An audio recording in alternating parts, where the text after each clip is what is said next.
Hey, friend, welcome back to the podcast. I'm so excited for this conversation. You are going to hear from an amazing executive director, Regina, and she's going to share her experience inside Courage Lab. We just started working together like a month ago. Is that right? Mhm. 30 days in, right? What's the experience being a part of the Courage crew? And Regina is already, such a lovely human being and a really caring leader and doing great work leading an organization. And so I'm so excited for you all to hear from her. We just wrapped our 100K in 10 days challenge, and Regina, frankly, knocked it out of the park. So I really wanted you to learn from her, her experience. So without further ado, Regina, welcome to the podcast. Thank you, Julie. Thank you so much. As Julie mentioned, my name is Regina Nixon. I am the executive director of the Phoenix Conservatory of Music in Phoenix, Arizona, and I've been at this a really long time. This is approaching my 28th year with the organization. Congratulations. I know, Wow. and I think executive director is 24 of those years. Wow. Yeah. Phenomenal. And so tell us a little bit about what your organization does. We are a nonprofit community music school, and which is very common depending on which part of the country that you live in. Hmm. In our marketplace, it's the fifth largest city in the country and the fastest growing county in the country. Whoa, I There, didn't know that. Wow. yeah, 5.5 million people. There are only six organizations that are serving students in this way. And so when we look at access and availability of music education, it's pretty slim. And Hmm. then when we add in our specifics, which really we focus a lot on American popular music, so focusing in blues, pop, rock, jazz, um, like maybe 1 out of 10 students have access to that in our marketplace. And in addition to that, we can combine a lot of youth development. So we utilize music as the catalyst to really help transform and change lives. And that is very unique, and it's a model that is done elsewhere, but we've been very successful with it. And we're at a point in our organization that we're really trying to identify ways to level up and scale. Yeah, Yeah. so exciting. And so we just finished. We're recording this 2 days ago. We wrapped our 10-day challenge, and here's how it works, right? So the minimum ask amount for each participant is, hey, look, you're going to ask for a minimum of 100K and go and approach, and we identify who to approach. And you went above and beyond. And I think you asked for $235,000. That's what you were able to identify. And I'd love for you to share, Regina, what that experience was like for you and what some of the wins were. Sure. So, first off, I want to say that it's not just me working on this. I was working with our brand new development manager, who is still fairly new in her craft in fundraising and asking for money. And she's really good at the strategy of it, but hasn't had a lot of practice with the actual, like, hey, I need you to give us some money. And Yeah. that's a different ballgame, right? It's a different level of courage, and the reason that we thought this training would be so good is because in all of my years as an executive director, I've done a lot of fundraising and relationship building, but I've never actually asked someone for a specific amount of money. Mm. People just give from their hearts to our mission, and I gladly accept whatever they give. And that's wonderful, but I think I'm leaving a lot on the table.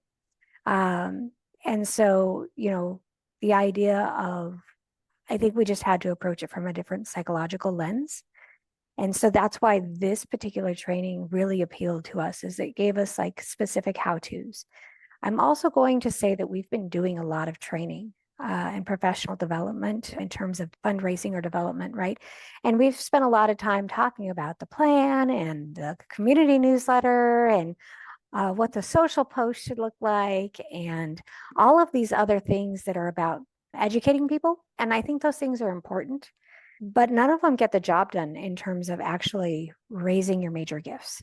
And we identified through our strategic plan that for us to really move the needle and to scale the way that we want to scale and really identify, like we have big audacious plans, right? We know like our audio production program and student songwriting and recording program could literally be the best in the country if we had the resources to put behind it, Mm. right? So for us to make those big bold changes, we need to have big bold asks, because the regular asks are not going to cut it over time, Yep. right? So we wanted guidance on how to navigate that, how to change our lens as we're talking to donors, and how to build a framework around that. And all of the fundraising training that we've taken to date has alluded to like, oh, there's a way to do this, but nobody's ever sat down and been like, okay, so this is how it's done. Mm. And that is what was so exciting to us about this professional development opportunity, right? So we took it, and because we're a small team of 3 people, 2 full-time folks and 1 part-time person, we really, we're like, okay, this is what you're going to do. You're going to focus on these donors that if they were to up their gift a little bit, they would be considered in our organization a major gift giver, which is like over $1,000. But that's still not a lot, right? It's not going to move the needle. If everybody did it, it'd be great. But if you're only going to get 3 or 4 of those folks, it's not going to help you that much, Yeah, right? yeah. And then we took the look at the donors that, who could give it at maybe move their gift from like $1,000 a year to maybe $5,000 or $6,000 a year. And that was like a different tier of donor. And so we decided to approach those donors a little bit differently. And then we had like our gift givers that were giving at the 10,000, five to $10,000 or above. And what kind of conversations were we going to be having with those gift givers? And then our prospective gift givers that have been kind of like warm leads for a while. And so we decided like, okay, how are we based off of what we were learning both in the modules and what we were learning in the um, time with you? What were we going to do to approach each one of these levels? So I am not speaking today for the rest of my team who also asked for over $100,000 in very limited ways, right? They're still on the process of working on those. Hmm. But I was the one that was able to sit down with our major gift givers and have real conversations with them about this is what our need is. This is what we're needing to raise in the next 3 years. This is how much we've already secured. And this is what we think you can do to help us, So good. and by doing that, uh, some people were like, yeah, I really can't give more at this point in time. But what we learned is that it's not scary to talk about money. Like, this is what I learned. It's not scary to talk about money. It's okay to make a direct ask. If it's too much, they're going to let you know. But at least they were like really honored that you asked them. Mm. It helped to strengthen the relationship because now it's like, okay, but tell me more about this thing. And this is the part I think that's most exciting is that those donors are starting to think about like who else they have in their circle that might be interested in the work that we're doing, Mm. So right? good. And so just by sharing where we are, what our needs are, what our goals are, what our aspirations are, and honestly the impact that we're having. And I think we do a great job at putting out touch points to our donors. They know exactly what's happening with our students. Like every month they get an update. We have videos. I text people. I'm like, oh my gosh, look at this kiddo. Can you Hmm. believe what they were able to do this week? Holy cow, Hmm. because I really do think that they are part of the reason. I don't just look at them as a checkbook. They're part of the reason that our work exists. They are partnering in our work just as much as our teachers and our parents and our other community stakeholders, right? Hmm. So, the relationship was not hard. Like it was not difficult for me to get a meeting. It was not difficult for me to get somebody to answer a text or a phone call or to schedule a lunch or breakfast. Like everybody was so excited to do that. So that was great. That part was not difficult. I think it was hard on my schedule. So committing the time, like, and I literally, I don't know why we did this. We did this right before two special events and in the middle of our audit, but like we did it. An ideal time is there though. No, but that's it. What ideal time is there? You Yeah. know? And the other reality, and you said something about this on the follow-up call, right? Is like, what's your priority? There's always going to be 100 things on your list of stuff to do. Your organization needs you to do everything from the very big things to the mundane things on a daily basis. But what's going to perpetuate the mission and help you to achieve your strategic plan? And Yeah. so you have to put those things at the top of the list. And working with these donors, frankly, is like more important than making sure that my email inbox gets cleaned out Mm, of all the stuff that doesn't need to be triaged immediately, yeah. you That's know? great. And so, like, I think the reshifting of priorities, the understanding that it's okay to talk about money, the framework, the pitch framework that you provided was so great and so empowering because I was, we're in the middle of this work and we know like it's going to take our strategic plan, $2.1 million investment over the next three years. And that includes a $500,000 match gift that was brought to us in the spring, right? Hmm. So that's great. That'll give us a small seed of dedicated funds to help grow scholarship funds in perpetuity, right? There's that word again, perpetuity, right? Yeah. That's my favorite word, you guys, perpetuity. Yeah, Um, so tell us about that. So you have some donors who stepped up their giving and started giving more because you asked directly for a specific amount, and they are also planning to give in perpetuity, meaning every year for the rest of their lives yes. and even beyond, into the beyond. So, talk about that. Tell folks about how you see, what do you attribute that to? I mean, I think part of it is long-term relationships. Yeah. Part of it is seeing year after year after year the actual transformation and impact that their donations are having on lives, right? Um, and that's just coming out of that relationship building and just Yeah. sitting down with people and talking to them and about what we're doing and sharing stories with them, like real stories of real people whose lives are being changed. It's not about numbers and all that kind of stuff, right? Those things are great for grants, but I think people are interested in people. Um, Totally. And and you talked about how that's something you prioritized is, even before working together, you had those strong relationships. You did a great job of stewardship and keeping people in. Yeah, and I won't say that we did it for our entire donor database, but I certainly did it for those major gift givers, Yeah.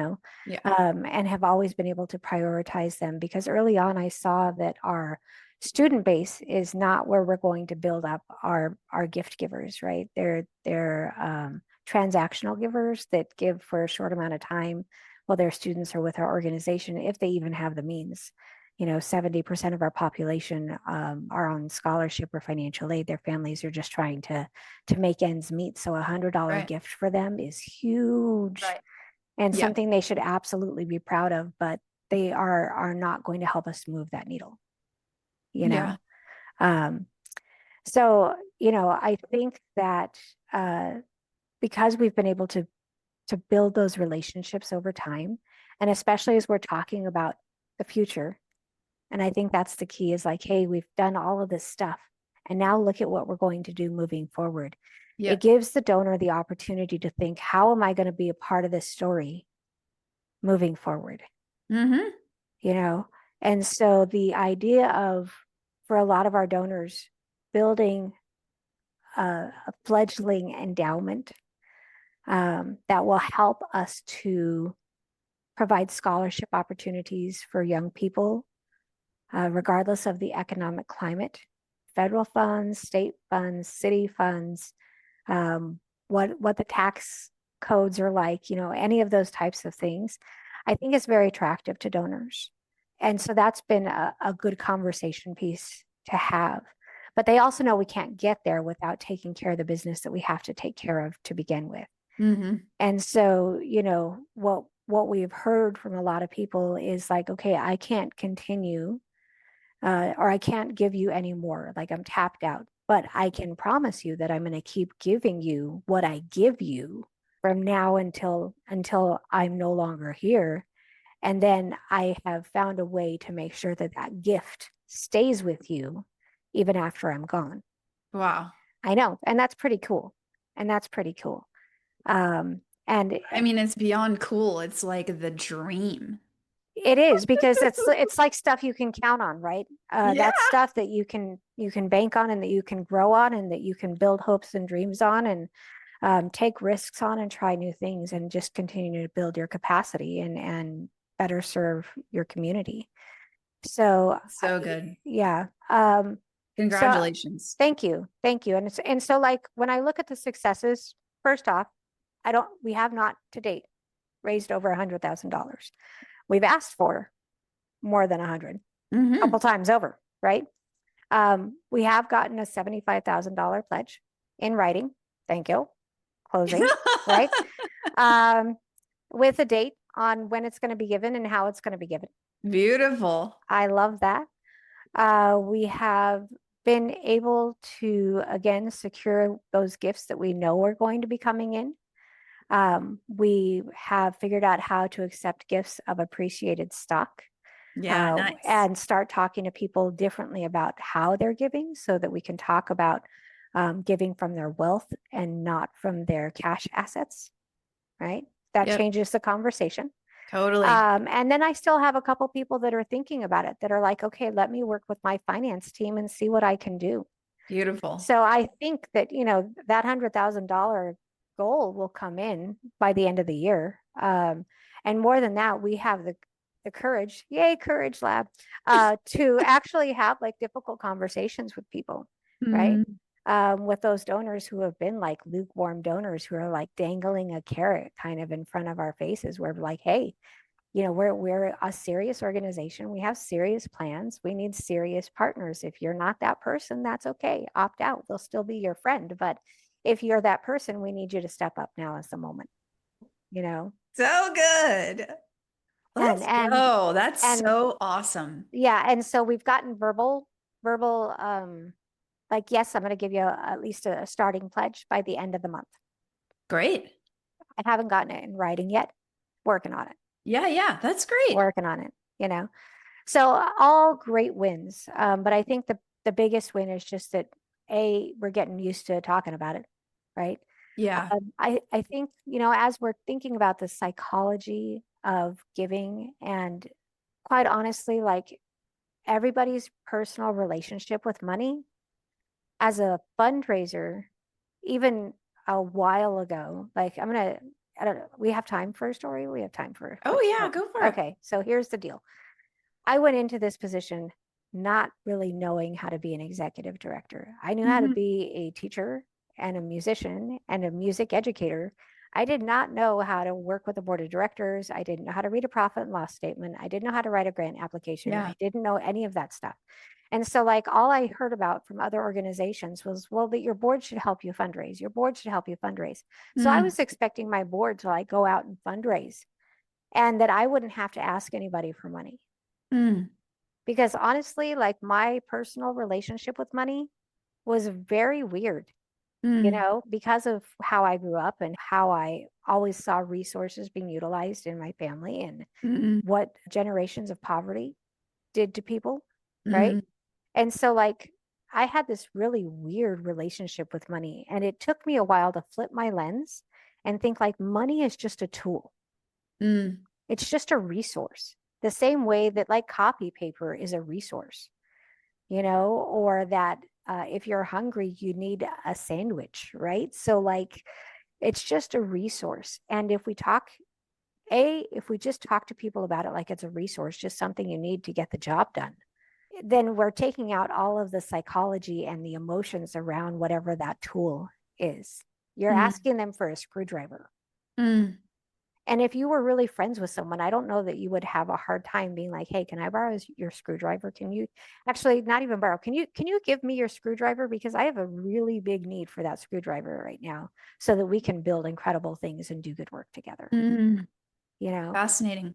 Yeah. And then the other thing is that, I realized, and this was all still pretty early on, that if I wasn't going to ask and be an advocate for our students, there was no way that I was going to expect my board. Like there was no way that anybody else would do that. So I had to step Mm, up and do that. And I think that I stumbled through it the first couple of years pretty poorly. And then when we really started working on developing individual gifts in 2015, we went from like 0 gifts, maybe like $3,000 of individual giving per year to almost like $50,000 in 1 year. And so that was a huge change, and it's been building ever since. But the one thing that we've been missing is, number one, building that donor pipeline, just because we didn't have enough hands on deck, but now we have mm, enough hands on deck to really start doing that. mhm. And number two, sitting down with people and actually making a very specific ask. We had incredible givers who were like, "Yep, what you're doing is incredible. You're a hard worker. I trust you to be a good steward of these funds. Uh, your students are amazing. They continue to do good things year after year. Here's $10,000." And you're like, "Awesome." And so, like, how do you ask for more than that? Like, they're already giving you $10,000, Yeah, yeah. And I think, in one of our very first sessions, you were like, "You have no business trying to tell people what they can or cannot give you. Like, if they want to give you more and they have the means to give you more, don't assume that because they've already given that they're tapped out. Maybe they're just waiting for you to ask for more because they don't know you need more Mm-hmm. unless you tell them." Right. And so the idea of not imposing what my thoughts or assumptions are on the donor, just Yeah. being really honest about what we need, I think was also very empowering for us as an organization. Yeah. Yeah. I love that. I think honesty is one of my top personal core values. And I am just, I try to have a really strong relationship with the truth. And I think that that allows me to move through life and getting to where I want to go faster. And as it relates to fundraising, right, it's like if I can just be straight up with people, how that looks is I'm just going to be more direct and then I'll find out a lot sooner if someone intends to give, if they intend to give again, if they intend to give more, or if they can't. And then I can move on with my life, right? There's so much about fundraising for so many. And I used to do this too. It is a lot about rumination. It's like thinking and stewing and I tell people like we're not fiction writers. We are not paid to write fiction Mm. about what people are thinking, feeling, how they see us, how they perceive us. Oh no, I ruined this relationship. It's like, you know what? Just ask them straight up. Like, just ask. Like, stop like making up all these stories, right? Because it's exhausting. It And is it's so stressful. It's exhausting. already stressful, this job, right? So why add more stress with our own internal stories and rumination? I mean, I'm like, yuck. I don't want to do that. I don't want to waste time. Or energy, right? I think, in our industry, the two things that we have finite resources with, even more than money, everybody says that, "Oh, what's the number one resource that nonprofits need?" And every executive director always says, "Well, we need more money." Yeah. And listen, that's true, but really what I need is more time and more energy. Because with Mm, more time and energy, guess what? I could get more money, there you go. right? And so, I think figuring out that there's more efficient ways of spending that time and that energy, which are truly our finite resources, is empowered. Number one, it's empowering. Number two, it's effective. Mm, And number three, like it gives me um, time to do more than just ruminate, right? it's It so good. it That's a moves us great to insight. action. It Yeah. moves us to action. Yes. Um, and So then, tell yeah, us about, okay, you joined Courage Lab the beginning of October. You and Chiquita, your development director, who's also lovely, very like relationship focused, which I love that about you all. What How do you feel more energized? Do you feel like you've unlocked some of that energy and time for yourself? How has how have things changed for you in terms of how you relate to you talked about priorities because you bring up such a great point. So how are things feeling for you versus how they felt in September? well, we were able to ask for over $230,000. Like, okay, I was able to ask for over $230,000. We finished our audit and we had two major special events back to back. So it all got done and it all got done successfully at a high level. Wow. So yeah, it's working. Love it. That's great. That's amazing. And right now, the week after all of that is starting to simmer down, I'm not homesick. Mm, Right. Normally, in a really busy period like that, I'd be all like, and then crash afterwards. mm, And I haven't had that experience this mm. time. So I've still been able to like make sure that I'm sleeping and taking care of myself and eating properly and, not pulling That's my so hair good. out. So the other thing that I think is a huge takeaway is you said something about matching people's energy, Mm, right? And I was like, for some reason, that was so freeing to me mm, because as a nonprofit person whose core value is community and making sure everybody feels nurtured and cared for, mm, I sometimes spend a lot of time and energy on that with people who could care less mm. about that, right? So I've been able to really think about, especially as I'm dealing with our major gift givers, like what does their energy feel like? Mm. And can I be very businesslike back to them? And Yeah, maybe that's what they were waiting for. interesting.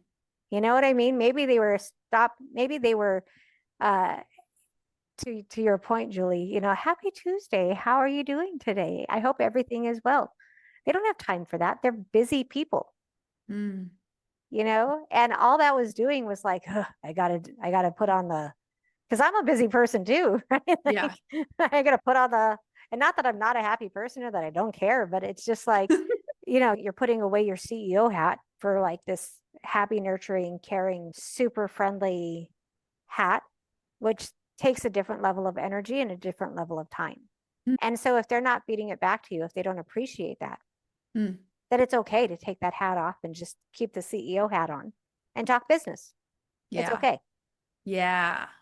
Do you feel like you got advice before that like that was the approach that you needed to have was to just be really like deferential or like tiptoe or don't like push, don't be kind of pushy or too direct, too aggressive, too assertive.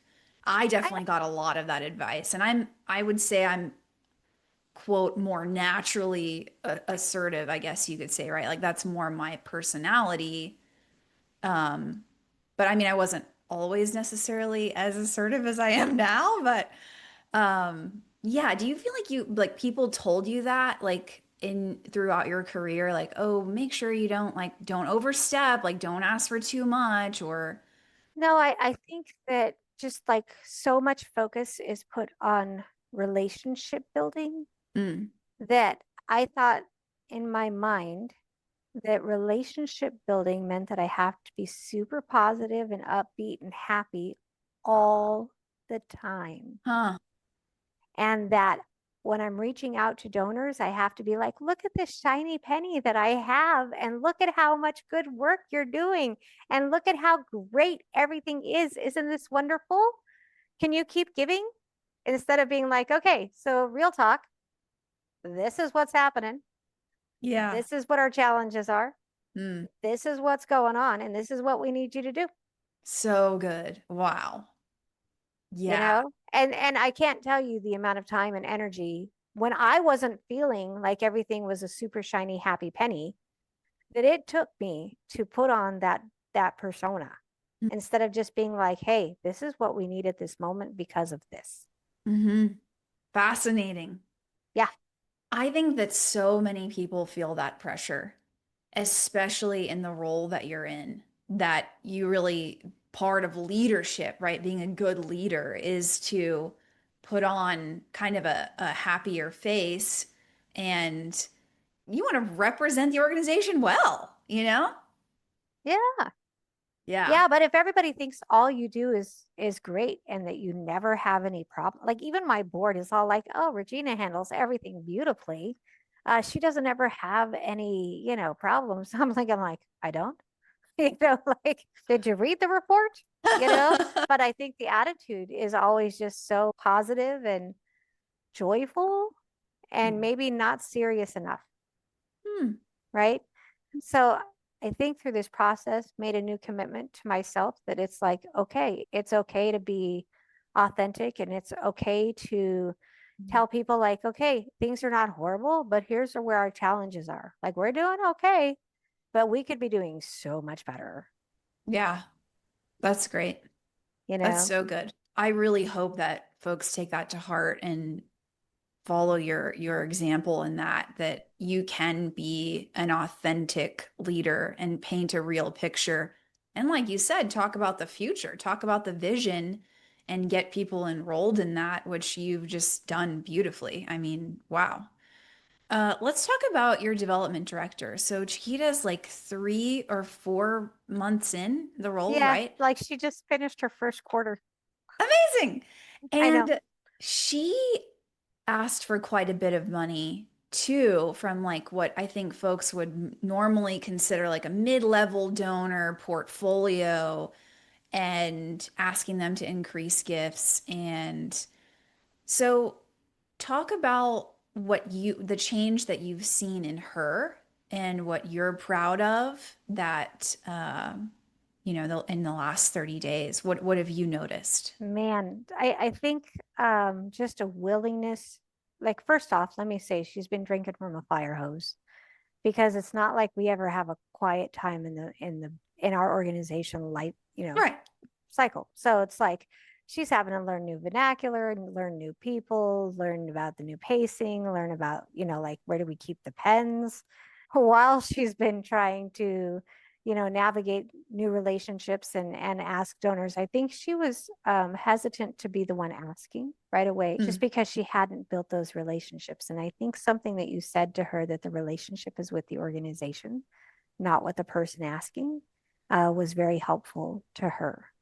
And so I've seen like a lot more courage, a courage lab, um, in this approach that she's had to mm, talking about what we need.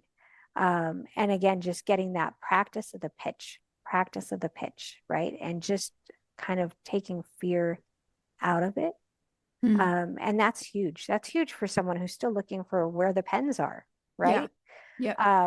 So I am just very proud of the work that she is doing because the other thing is just like me, right? She's getting a lot of no's. She's getting a Mm, lot of like, I'm tapped out, or well, okay, I can make a nominal difference mm-hmm. and maybe increase just a little bit, right? Mm-hmm. But what's happening is that the relationship is being fast tracked. Mm, You know what I mean? Like they're having real honest conversations very early on.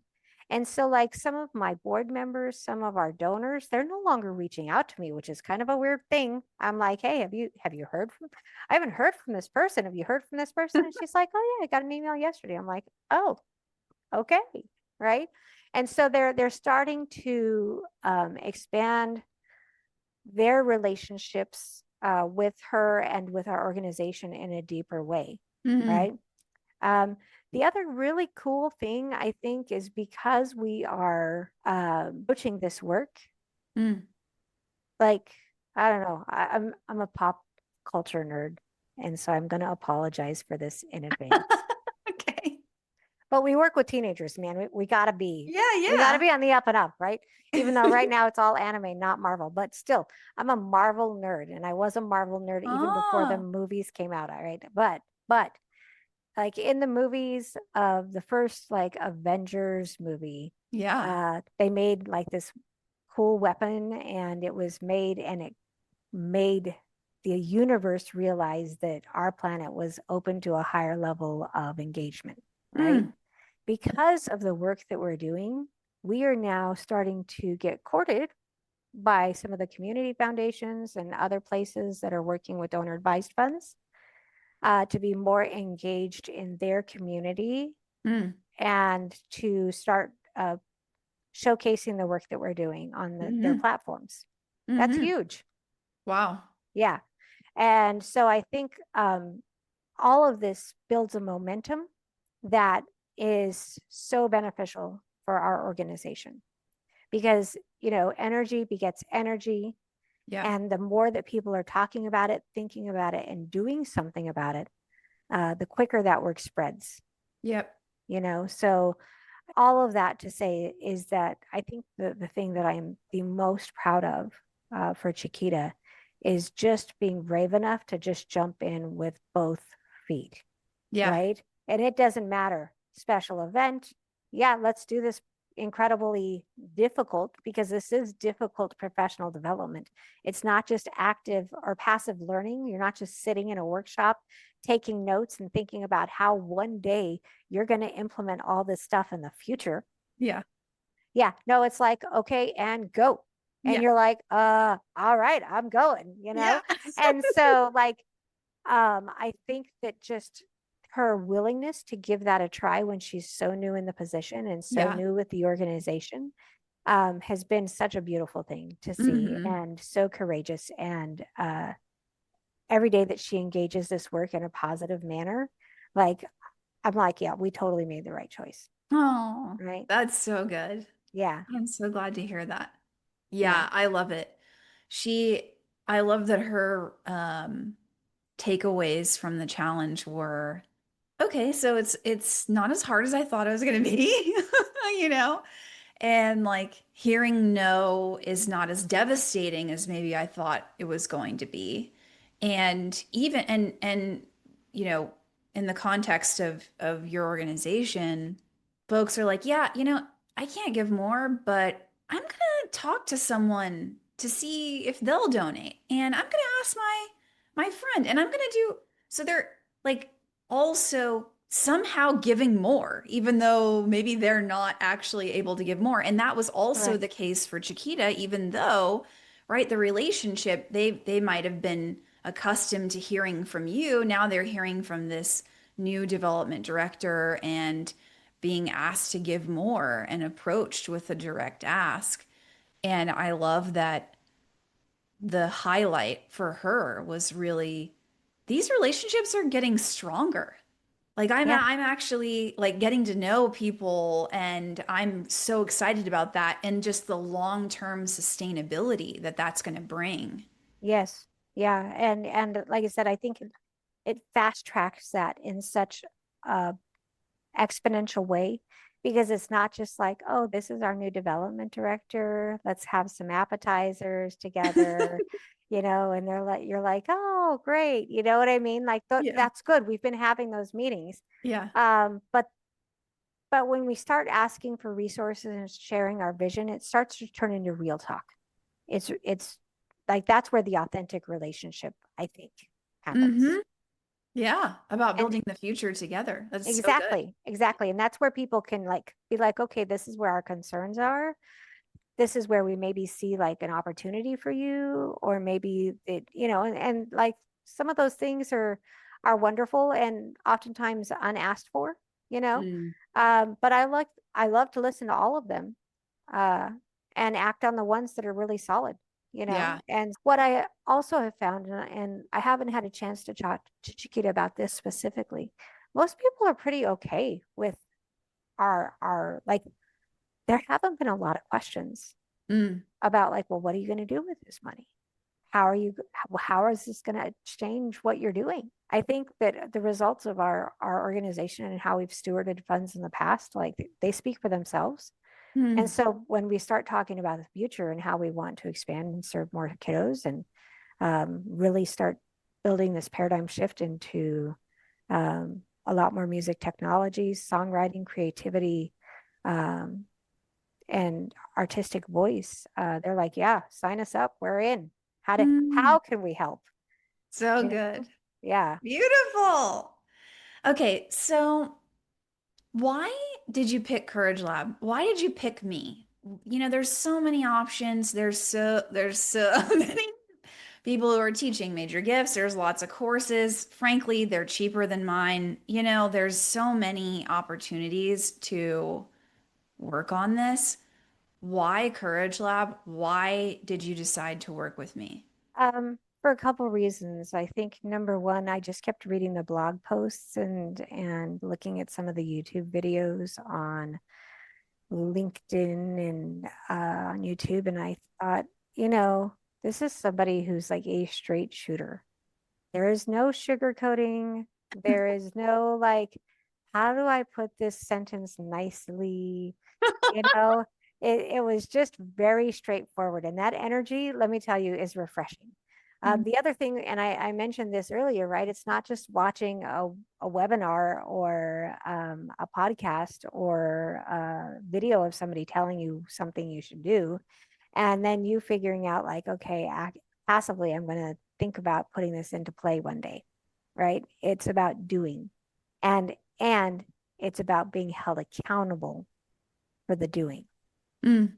right? Yeah. That's Yeah. that's the big part of it, is the being held accountable for the doing, and not just by you as the facilitator, but by the crew or our circle of Yeah. other people that are going through this experience at the same time. Yeah. And so I liked that cohort style learning. I liked the straightforwardness of the approach. I felt like it was going to give us the actual how to's Mm. instead of just like this vague 10,000-foot view of like, this is how you build your donor pipeline. And eventually you'll get to ask for these people for major gifts. And you're like, okay, but how do I do that? Yeah. And it's like every training we've been to, nobody's actually said, this is how you do that. They talk Yeah. about the importance of building your major gifts. They Mm. give you all the statistics about like 80% of your fundraising comes from 20% of your donors, Yes. right? Like that's a statement. I mean, that's Yeah. a statement right there, but they aren't telling you how to get that 20% of your donors engaged to give you 80%, Mm. right? So Mm. I felt like that's what we needed. We just needed somebody who was going to lay it out on the line, tell us what we needed to do, and make us be accountable to it. Yeah. Yeah. And when I shared it with Chiquita, I said, I think this is going to be super intensive. How do we feel about this? And she was like, let's do it. And I was like, okay, we're on it then, you know. Nice. I'm And so glad you did. we brought it to our board because it wasn't in our budget. We did Yeah. have a consultancy planned for marketing. Mm. And I went to my finance committee and I said, you know, I know we have this money set aside for marketing, a marketing consultancy to build a strategic marketing plan. But the reality is, until we learn how to raise more money, we are not going to be able to pay for the things that the strategic marketing plan tells us we need to do. Mm. This has to come first. Interesting.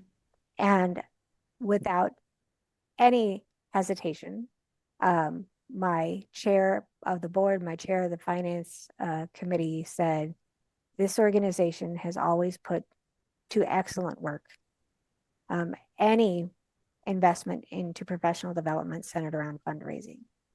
This seems very logical. This is an absolute must do. Yes, go forward.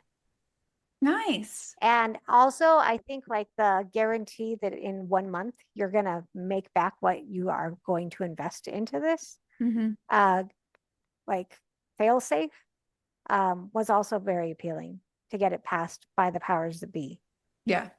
you know?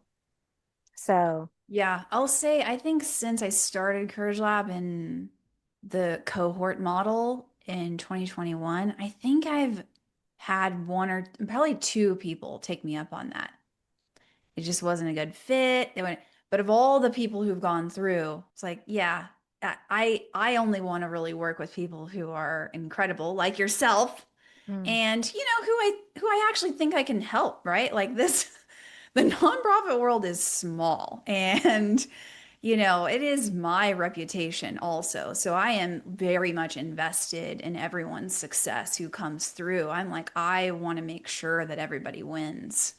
Um, but I'm so glad to hear that you have a board that's supportive and totally gets the vision of what you're trying to do. yeah. And so I am too, because that means they're also stepping up in a big way. Um, this has just been really impactful, I think, all the way around. I'm not going to say that it's like a ton of work, but it is a little bit of work, Mhm. especially during the learning process. But I can see how this is not just something that is a change for us, like during the time that we are working together. Like Mm, it is going to be a long-term shift in just how we engage with our donors mm, and talk about the needs of our organization. And I've seen other organizations who have gone through somewhat similar services, maybe not exactly the same services, but somewhat similar coaching around major gift giving and how to, and normally it's tied with capital campaigns, honestly, hmm. right? Yeah, yeah. Where people get real serious about asking for money, Yeah. you know? Um, and what I got to say is like those organizations have been transformed, and the resources that they now have, I look at and go like, wow, what are we missing out on? Like there's an opportunity here that we are not reaching into, we're not Mm, tapping into. And hmm. so that was really what started me down the path of looking for some type of an engagement, is the lack of like real talk that was out there, and seeing the transformation of organizations who did have some type of consultancy or coaching that helped them learn how to do it effectively. Mm. And then we were just trying to find one that was a good fit for our organization. And, frankly, your no nonsense attitude and straight shooting was like, okay, I think this is it. We need somebody who's going to give us the real picture and tell us what we got to do and make sure we do it, you know? Yeah. Yeah, that's so good. I'm so grateful. Thank you. And last question. What would you say to someone who is in your seat? They're an executive director, maybe they have a new development director or development full-time staff person, or they want to hire someone like that in the next 12 months. And they're thinking about working with me, they're considering Courage Lab. What advice would you give to them? What would you say? I would say number one, do it, especially if you want to see transformation in the way that you are approaching um, how you are asking and why you are asking. The second thing is that I would say make sure that you carve out adequate time for it. Um, it's going to be a little bit of a lift up front, but I think you're going to get that lift back throughout even a short amount of time, just because you're not spending that energy on ruminating and worrying and being completely frightened to call that person, and you stare at Mm. the phone for a long time before you actually pick it up Yeah, and yeah. seal the deal, right? And reread the email 100,000 times before, um, and so I feel like uh, if you're really ready for a change, if you really want to start to see that needle move, and you're motivated to put the time and the energy into it, especially to save yourself time and energy moving forward down the line, it's actually a really relatively small investment for the tools that you're getting, because it's not just working with you as a human, even though that's enjoyable to me. it is getting to learn from the cohort that you're Mm, working with and getting good sound advice. Uh, for us, figuring out how to accept donor funds or appreciated stock from donors, we weren't quite sure how to do that and which platform was the best. And we had a great insight from one of our Circle Lab cohort members who was like, look at this one. This one's great. You know, fees are low, easy to work with, excellent donor interface. And I was like, oh. So, I mean, just even small pieces of sharing and best practices with mm, another set of professionals is really incredible. Knowing that everyone's struggling with some of the same things and learning from each other has been wonderful. mm, Um, and then honestly, like just some of the written materials and the other YouTube videos and man, the pitch framework, so good. So good. So now that we have that, hopefully tattooed on the inside of our eyes, we don't have to worry about like, oh man, what am I going to say to this donor? You already know what you're going to say to the donor. yeah, Yeah, so good. it's so good. And I'm and so like glad. we're only a month in. I'm so Yeah. excited for the next 5 months. Is Oh, it 5 months? yeah, yeah, Right? That we get yeah. to continue learning. I'm like, what else are we going to be learning about? This is incredible. You Oh, know? that's so sweet. I'm so glad. Yeah, there's a lot more. I know. So now I'm like, wow, if this is what we've unlocked in the first month, Yeah. and it's already paid for itself, it's already worth the time and the investment. So I'm very excited to find out what's going to happen in the next 5 months and how much more confident and easier these conversations come. Yeah. I think thank you for saying all that. Wow, I'm really so grateful and honored. I think one of my favorite things is seeing people really blossom into more of who they are at their core.